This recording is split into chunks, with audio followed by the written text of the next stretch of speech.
These were once part of medieval walls, now crumbled, the remnants of the Red City.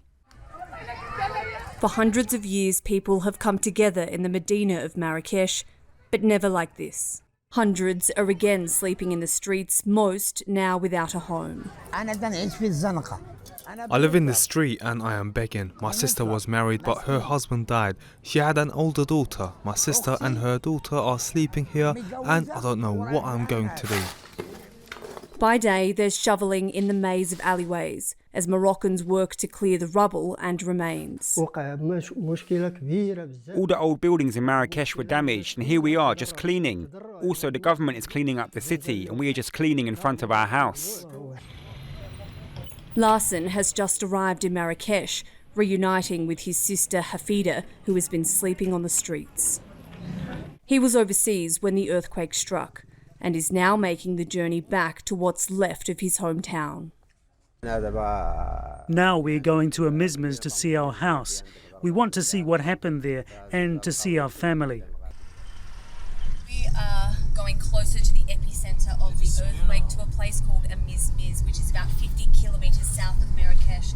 And already you can see streets here aligned with tents, people who have been displaced and who are left out here in the streets.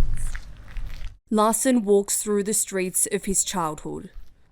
He knows that nearby, in the high Atlas Mountains, the bodies of his uncle and cousin are buried under the rubble.